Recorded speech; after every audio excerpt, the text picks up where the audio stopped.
The focus of the family on this business is try to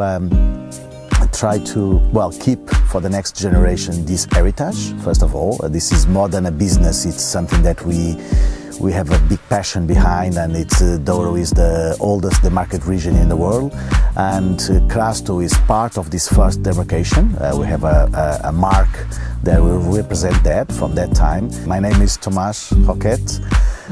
So I'm the general manager of Quinta do Crasto, that belongs to my family for more than 100 years. Actually, we're going to celebrate the next year our 100th anniversary. So we are part of the history, and we want to be part of the history, and that's why we start developing this business. Everything started from the port wine, but on the 90s we realized that with the same grapes that we're using for port, it will be possible to produce great or outstanding red and white wines. The Douro terroir, it's incredible. We are working in a region where viticulture, it's a hill, mountain, slope viticulture. That makes all the difference, and with that we can get so many different terroirs. My name is Manuel Lobo de Vasconcelos. What I do is I'm a winemaker, and at Quinta do Crasto, where we are. The most important characteristic for a family that are producing wine and they are in the business here in Douro like we are, respect the past. That's very important. Try to keep the important things that we've been learning from the past generations. The terroir of the Douro, it's that the complexity between the altitudes, the exposures, the different soil textures, the availability of water or not near the river. It's a question of really the respect of when we look around and you see this work that they've been done in the past with the terraces, and and how difficult it was to work in this region. It was so isolated on that time, and and it was a lot of work invested in here. So I think we should really respect that and try to keep it for the future. The Douro has 3 sub-regions, and we are in the middle region. We call it Cima Corvo or Alto Douro. When you look around and say you should be completely crazy in planting vines in this scenario, because this is so much handwork, and it's so difficult to mechanize and to control the costs.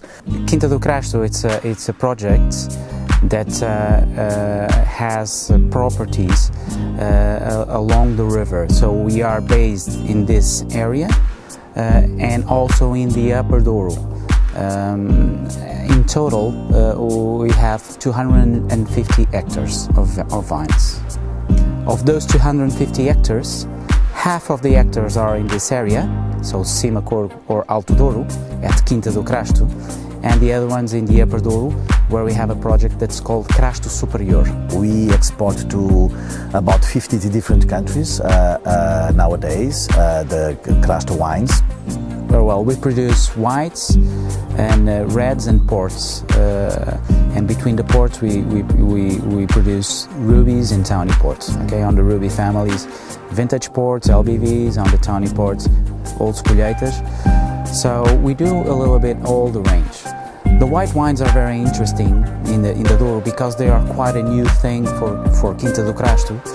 In my opinion, now even more important than promote the wines abroad and go around, it's also very important to bring the right people to Douro, because I think here it's possible to produce great wines like in other regions around the world. But when you come and visit this region is a little bit different from the others. So I believe that port wine started like that. Okay, let's try to preserve the wine. We need to send the wine to the UK, and so let's add some spirit to preserve the wine, and the result is fantastic. Well, the presence of Quinta do Crasto in Romania, it's something that it's becoming very important. Romanian market for us, it's a very important market. Romania is a country with tradition in wine, so I hope that all the Romanians will have the opportunity to taste our wines and to feel a little bit of the terroir that I was talking about. If you have the right partner in this market, like we do, then I think it makes sense. You see, you can gradually build the brand, and then, I mean, who knows, in 3 or 4 years, or even less, or even more, doesn't matter. We are getting a reference for the Portuguese wine in this market, and that's exactly what's happening in Romania. So I'm very proud to be there, honestly. It would be an honor to show you the complexity and the Douro wine region. So please come and join us.